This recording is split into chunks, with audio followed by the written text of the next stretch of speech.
Hi friends, it's Shari. Today I'm creating a set of cards using a lot of backdrop sets. So let's get started. I'm using 4 different backdrop sets: the spring flowers, the tropical leaves, the snow flurries, and the fall leaves. And I've cut all of these from some white cardstock. And to color them, I'm going to be using my Copic markers. So I'm going to start with the spring flowers backdrop. This one will have the most colors, and I've picked 3 colors for each color family, and I'm just going to work my way around my piece. So to color these, I kind of picked flowers that were the same. So these 2 large flowers I colored in the pinks, and then the tulips I'm going to color in the pinks as well. And that helped me get a nice balance of color around my background. So for the yellows, I picked out all of those flowers that were the same shape and the same size. I colored the center with the dark color, then out from the center with the medium color, and then I'll blend out with the lightest. This is very rough coloring, and it gives that kind of watercolory look because the blending is not perfect. Now I'm moving on to the teal. I've got 3 of those shaped flowers. This is like a medium size. And then now I'm moving on to purple, and I'm doing these little branches where the leaves to me are kind of heart-shaped. I did the darker purple for the stem and then the lighter purple for the little leaves.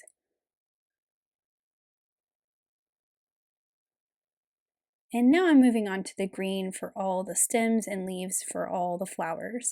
So I'm using a dark green and kind of coloring the center and up the stems of those tulips, and then I'll blend it out with that lighter green, and that will complete the whole coloring for this backdrop. I don't need to worry about the frame because I will be covering that up with a trim piece. Now I'll move on to my tropical leaves, and I'm going to use some different green color families for this one. I'm starting out with these YGs, and I colored the stem of these leaves, and again I'm coloring the ones that are all the same sort of shape. I colored the stem dark, and then I'm working out with a lighter. I decided to add a few more in this color family because I'm not going to have too many shades of green, and that one side right there felt like where this one kind of needed to be filled in. Now I'm moving on to some Gs. These are kind of more darker greens, less yellowy. And I only have one of this type of leaf, the one I colored in the corner, but I'm just going to move on to the opposite corner and color those 2 Monstera leaves in that same color family so that I have, again, a nice balance of the color around my frame. Now I'm moving on to those little vines, and I thought these would be fun to kind of give a blue-green color to, just so we have a little more variety. I'm coloring up the stems with the dark, and then I'm blending out the little tiny leaves with the lighter. And then of course there's only so many of those vines, so I picked another spot to even out this color around and colored that other leaf. Now I'm back to my YGs, and I'm coloring in those sort of half Monstera leaves, I guess. And I'm using some darker colors this time, so you can see the one right beside the one I just colored is the same color family, but I used lighter greens.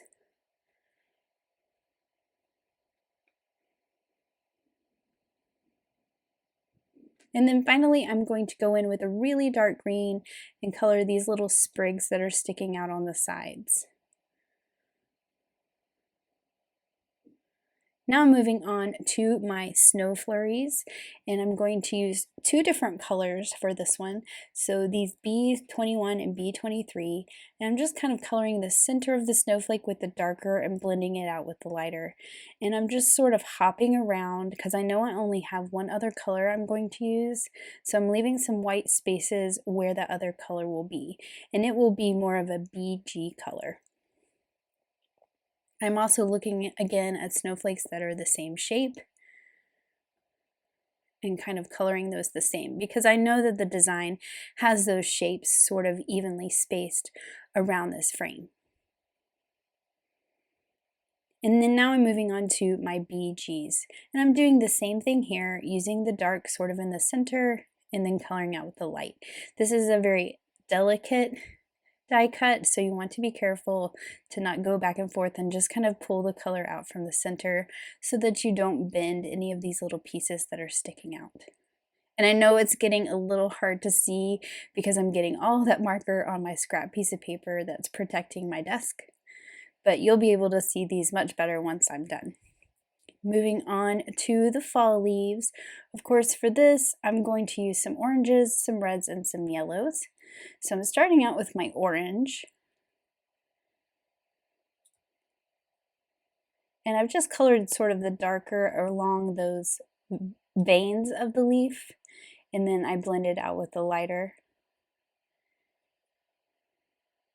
And for this one, I'm just kind of working my way around, kind of skipping some leaves, trying to make it even with the orange. I'll probably actually go back to the orange at some point to fill in, but this is a good way to get even color all the way around. And I'm using I'm picking different shaped leaves, as you can see. I'm not coloring all those maple leaves orange because there's some that are right next to each other and I want to vary the colors. So now I'll move on to my red, and you can see here's where there were two maple leaves right next to each other. And so that's why I'm coloring this one red. And for this, I'll just skip around just like I did with the orange, kind of filling in between my oranges with that red. Doing the same technique as I did on all the others, dark in the center, pulling it out with the lighter.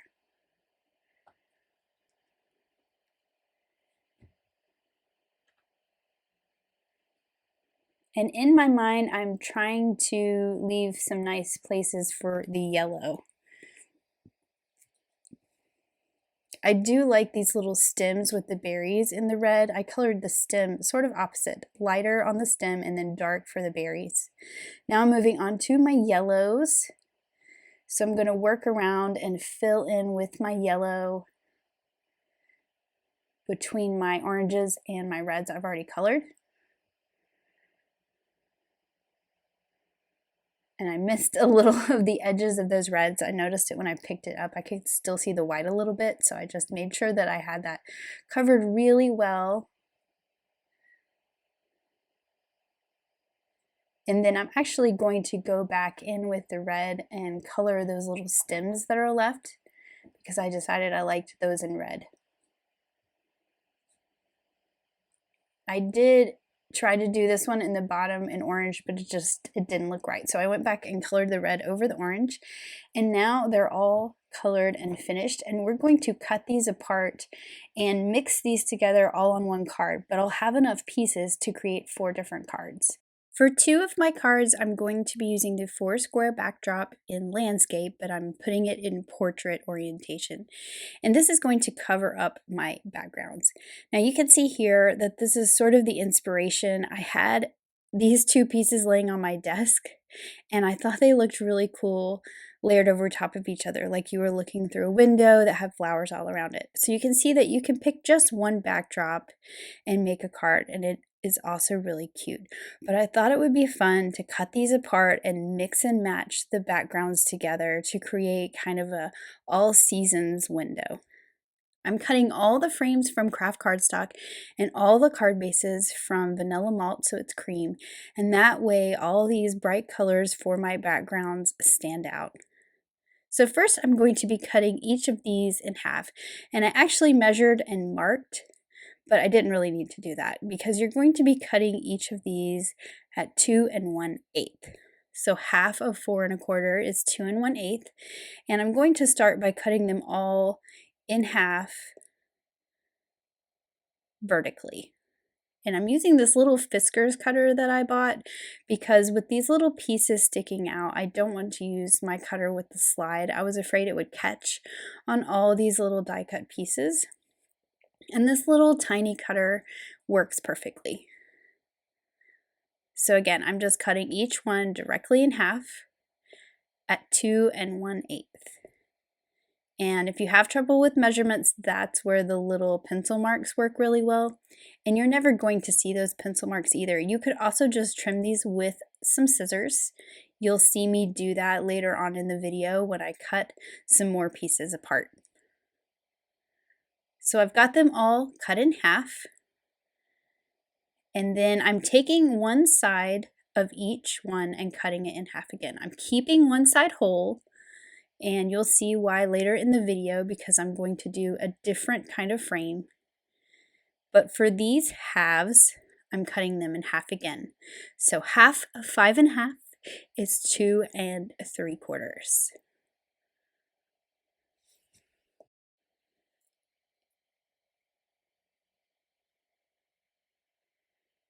And once I have all these in quarters, you can see I'm going to lay these out, and then I'm going to move them around to get them in the corners I wanted. I felt like the flowers and the leaves were my most colorful pieces, and so like in this layout, they're either bottom heavy or top heavy or side heavy, so they kind of I wanted them to be in opposite corners. So I can use my pieces, kind of move them around, and now I've got them where I want them. So I've got the flowers and the leaves opposite corners of each other, and then my more monotone with the tropical leaves and the snow flurries in opposite corners. I'm just putting some liquid glue around the outside of the frame, and then I'll just line up the outside edge of these pieces with that frame. Now, if they aren't lining up perfectly where the two pieces come together, you can just trim a little bit off with your scissors, which I did have to do a couple times just to make them lay nice and flat. So like there, I trimmed a little bit off because it was overlapping my flowers and my leaves. But even if you have a little gap, you're never going to see that. Now I'm just adding liquid glue all around the edges of the frame, through the center of the frame, and then I've added little dots of glue to all those pieces that stick out from the frame so that everything is glued down nicely to my card base. And look how pretty that is. I really love all those colorful backgrounds peeking out behind that craft paper. Now for my sentiment on this card, I decided to add one right to the center in that circle. So I'm pulling out the Magic Messages stamp set. I'm going to white emboss the sentiment "Sending Big Hugs" on a piece of narwhal cardstock. So I already prepped it with my anti-static powder tool. I'm stamping it with the clear embossing ink, and then I'll use the white embossing powder. I do think that this card design could be used for any kind of sentiment, for any kind of occasion. I think it would be great for a sympathy card because I know those are always really hard for us to make. So I've just heated up that embossing powder with my heat tool, and it's all nice and bright and white, and then I'll use the coordinating circle die to cut that out.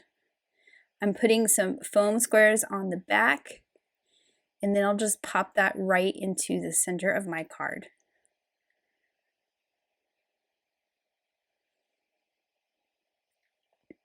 And then to add a little bit of shine, I am pulling out some gold gems that I just have in my stash.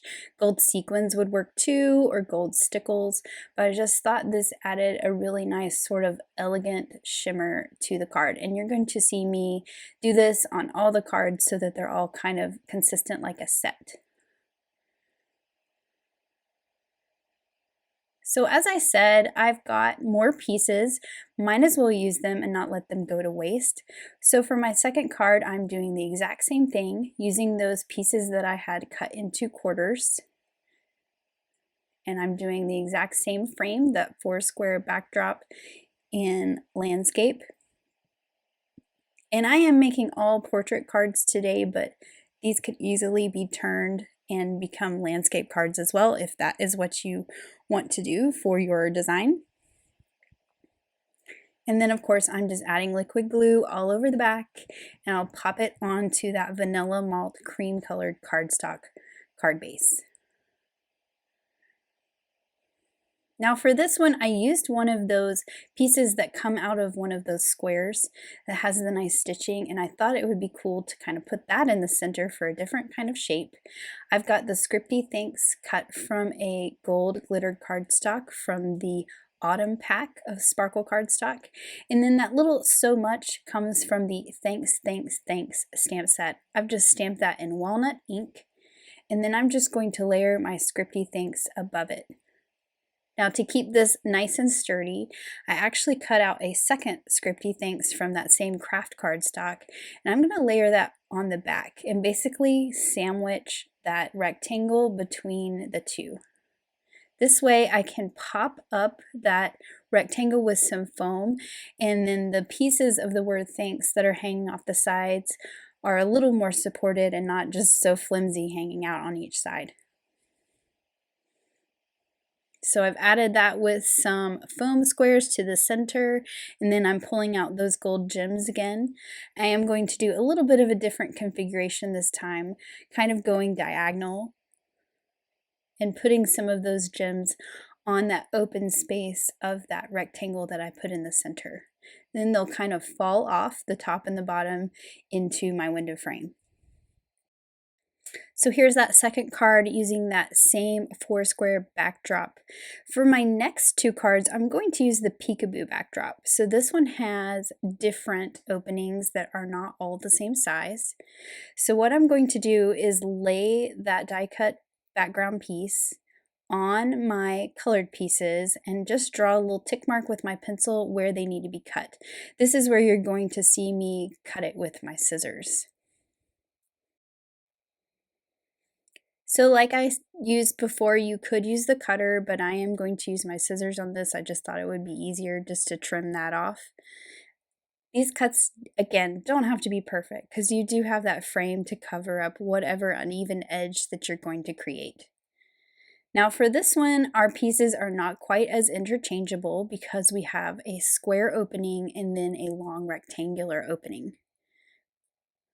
So I've just arranged my pieces where I want them, and I'm gluing them to the back of this using those longer cut pieces for the rectangular openings and then the shorter cut pieces for the square. But since I used each side and cut them the same, I'm going to have enough to completely make 4 cards and completely use up all of my background pieces.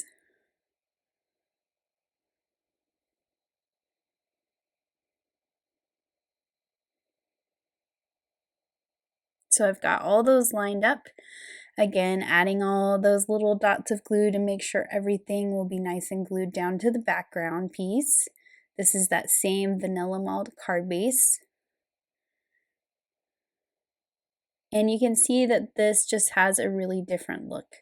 Now for this one, I'm using that Scripty For You. I've cut it from that same gold glitter cardstock as that Scripty Thanks. But for this one, I wanted to pop it up, and I thought about putting it on a circle like the first card, but I didn't really like the way it looked. So I'm stacking some die cuts. These are all cut from that craft cardstock, and I think I stacked about 5 of these. And then I'll put the glitter one on top. This will give me a really thick die cut sentiment, so I'll get the dimension that I wanted without needing to put something behind it. So once I have all those stacked, you can see how it really kind of picks it up off the background a little bit. I'll just add liquid glue to the back of it, and since this is going across the frame, you're going to see me put an acrylic block on it just to kind of hold it down just for a minute while that glue sets. And then I'm adding those little gold embellishments. For this one, I did the same kind of diagonal, not putting any in the 2 small frames. And I just think this turned out really lovely. Now to move on to our last one, I've gone ahead and assembled all those pieces in the frame and put it onto my card base. I've cut a stitched heart from some narwhal cardstock. I'm using that Scripty Love. This is cut from some white cardstock. I kind of wanted this to match the first card I made that had narwhal with white embossing. So I've got a white Scripty Love, and then I'm stamping the word sending, which is from the Thanks, Thanks, Thanks stamp set, just onto a piece of scrap white cardstock. And then I'm just going to use my scissors to trim it out into a little rectangular banner. So I'm gluing my Scripty Love to my gray heart, just kind of centering it up. And then the little sending banner will go to the top right, just above the V and the E. Then I can take the foam squares and pop the heart up in the center.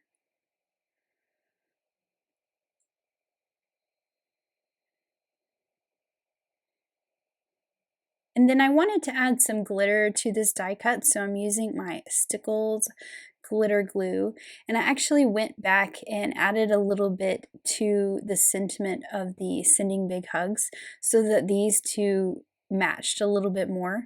I added it to the word big and to that little paper airplane. And then, of course, to complete the matching of these cards, I needed to add some of those little gold gems. I thought about changing it up and doing sequins, but I like the consistency of using the same embellishments on all my cards. So here is the first card we made, and the second one that both use the 4-square backdrop in landscape.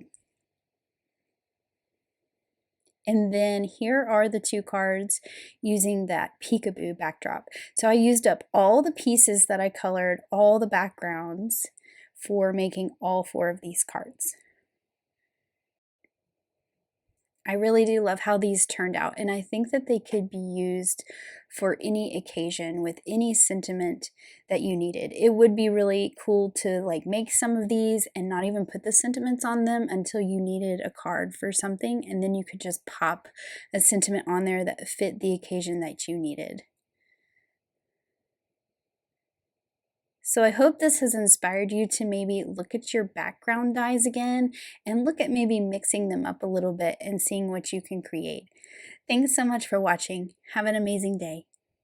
Bye.